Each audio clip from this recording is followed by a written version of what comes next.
केरल की सियासत में 10 साल बाद बड़ा तख्ता पलट हुआ है। वाम मोर्चे एलडीएफ को सत्ता से बेदखल कर कांग्रेस के नेतृत्व वाले संयुक्त लोकतांत्रिक मोर्चा यूडीएफ ने सरकार बना ली है। 18 मई को मुख्यमंत्री पद की शपथ लेने के बाद अब सीएम वीडी सतीशन ने अपने मंत्रिमंडल के विभागों का ऐलान कर दिया है। इस पोर्टफोलियो बंटवारे में जहां सीएम ने खुद को सबसे पावरफुल रखा है, वहीं पार्टी के भीतर किसी भी तरह की बगावत को रोकने के लिए एक मास्टर स्ट्रोक खेला है। केरल लोक भवन द्वारा जारी अधिसूचना के अनुसार सरकार चलाने की ज्यादातर मुख्य शक्तियां मुख्यमंत्री कार्यालय सीएमओ के पास ही रहेंगी। मुख्यमंत्री वीडी सतीशन ने वित्त, कानून, सामान्य प्रशासन और पोर्ट सहित कुल 35 विभागों का प्रभार अपने पास रखा है।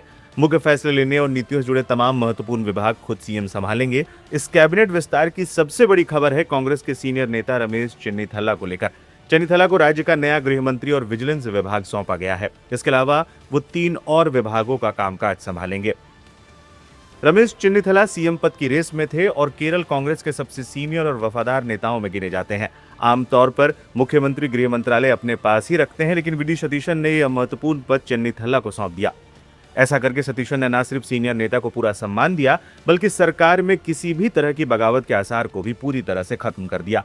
यूडीएफ सरकार के अन्य सहयोगियों और सीनियर नेताओं को भी कैबिनेट में बड़ी जिम्मेदारियां मिले हैं। किसे मिला कौन सा मंत्रालय? पीके कुन्हालाकुट्टी उद्योग, आईटी, कपड़ा समेत 7 विभाग, सनी जोसेफ बिजली और पर्यावरण, के मुरलीधरन स्वास्थ्य और देवासम धार्मिक स्थलों की देखरेख, रोजी एम जॉन उच्च शिक्षा, शमशुद्दीन सामान्य शिक्षा, एपी अनिल कुमार भूमि और राजस्व। मंत्रिमंडल की पहली बैठक के बाद मुख्यमंत्री वीडी सतीशन ने साफ कर दिया है कि उनकी सरकार का रुख क्या होने वाला है। उन्होंने मीडिया से बात करते हुए कहा कि यूडीएफ के धर्मनिरपेक्ष रुख पर कोई समझौता नहीं होगा। जो भी सांप्रदायिकता की भाषा बोलेगा उसका कड़ा विरोध किया जाएगा। ये हमारा दृढ़ रुख है। बता दें, इससे पहले राजेंद्र विश्वनाथ आर्लेकर ने सतीशन के साथ उनके 20 सदस्यीय मंत्रिमंडल को शपथ दिलाई। 10 साल बाद सत्ता में लौटी कांग्रेस के सामने केरल को आर्थिक और सामाजिक मोर्चे पर आगे ले जाने की बड़ी चुनौती है। क्या वीडी सतीशन का यह मंत्रिमंडल केरल की जनता की उम्मीदों पर खरा उतर पाएगा? रमेश चेन्निथला को गृह मंत्री बनाने के फैसले को आप कैसे देखते हैं? हमें कमेंट बॉक्स में जरूर बताएं।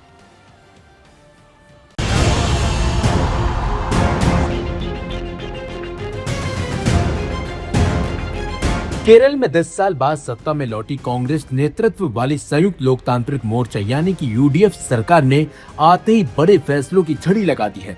मुख्यमंत्री वीडी सतीशन ने सोमवार को शपथ लेने के कुछ घंटों बाद ही कैबिनेट की पहली बैठक में ऐसे ऐलान किए जिनका सीधा सीधा असर महिलाओं, बुजुर्गों और लाखों कर्मचारियों की जिंदगी पर पड़ने वाला है।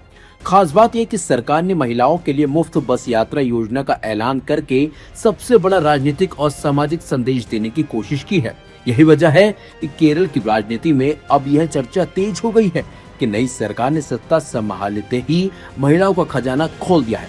मुख्यमंत्री वीडी सतीशन ने घोषणा की है कि 15 जून से महिलाओं को केरल राज्य सड़क परिवहन निगम की बसों में मुफ्त यात्रा की सुविधा दी जाएगी। सरकार जल्दी इस योजना के दिशा निर्देश जारी करेगी। माना जा रहा है कि इस फैसले से लाखों महिलाओं को राहत मिलेगी, खासकर नौकरी पेशा, छात्रों और रोजाना यात्रा करने वाली महिलाओं को बड़ा फायदा होगा।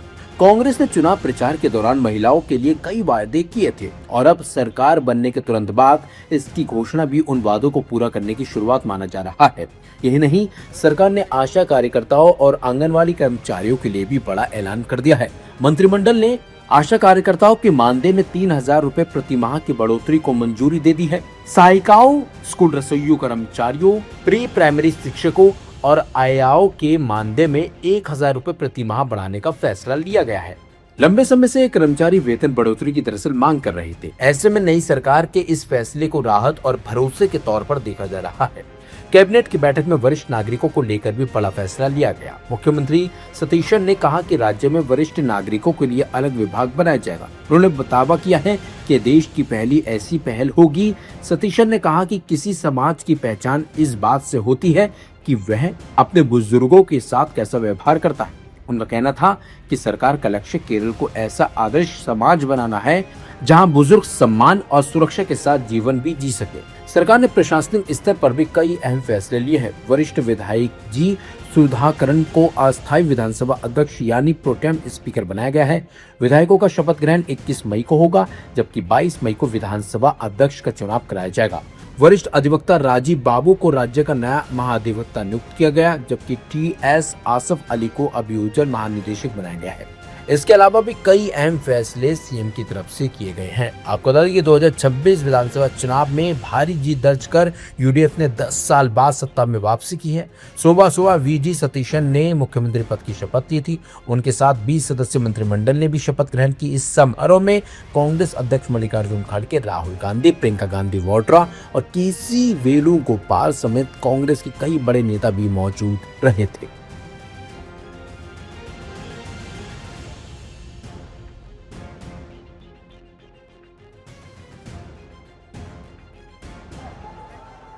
I now invite Shri P.K. Kunjalekutti, Minister Designate, to take the oath of office and oath of secrecy.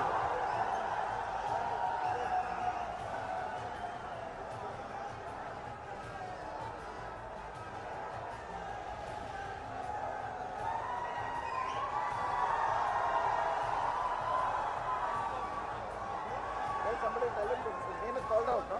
Tell somebody to go and tell that their names are being called out. P.K. Kunjalekutti, P.K. Kunjalekutti.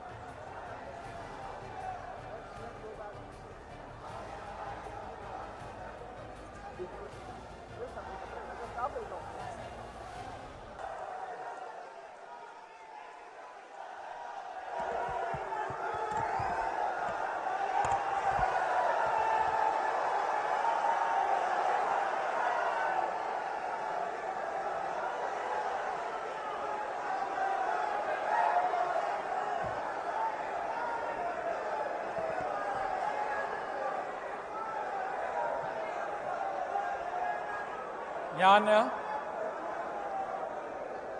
Vadasseri Damodara Menon Satheesan എന്ന ഞാൻ നിയമം വഴി സ്ഥാപിതമായ ഭാരതത്തിൻ്റെ ഭരണഘടനയോട് നിർവ്യാജമായ വിശ്വസ്തതയും കൂറും പുലർത്തുമെന്നും ഞാൻ ഭാരതത്തിൻ്റെ പരമാധികാരവും അഖണ്ഡതയും നിലനിർത്തുമെന്നും ഞാൻ കേരള സംസ്ഥാനത്തെ മുഖ്യമന്ത്രി എന്ന നിലയിലുള്ള എന്റെ കർത്തവ്യങ്ങൾ വിശ്വസ്തയോടും മനസാക്ഷിയെ മുൻനിർത്തിയും നിർവഹിക്കുമെന്നും ഭരണഘടനയും നിയമവും അനുസരിച്ച് ഭീതിയോ പക്ഷപാതമോ പ്രീതിയോ വിദ്വേഷമോ കൂടാതെ എല്ലാ തരത്തിലുള്ള ജനങ്ങൾക്കും നീതി ചെയ്യുമെന്നും ദൈവത്തിന്റെ നാമത്തിൽ സത്യം ചെയ്യും.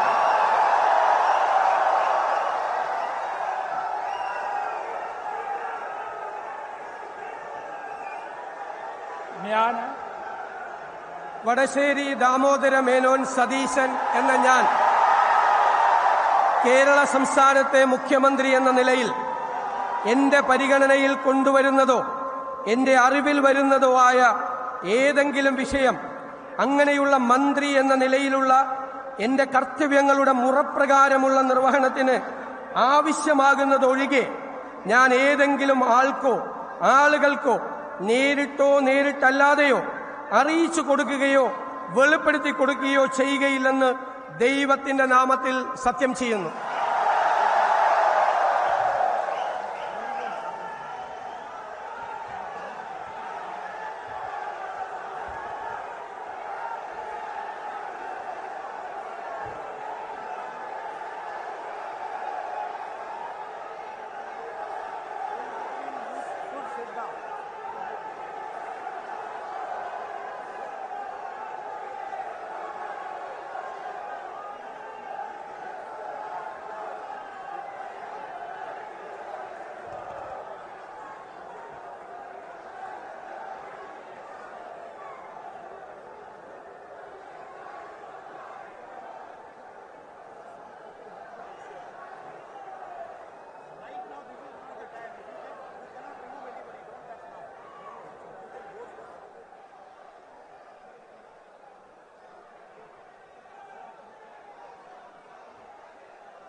I now invite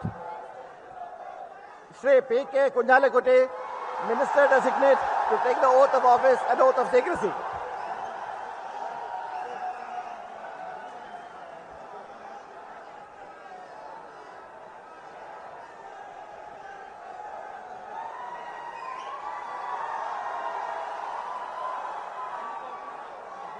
Tell somebody, tell him his name is called out, no? Tell somebody to go and tell that their names are being called out. P.K. Kunjalikutti, P.K. Kunjalikutti.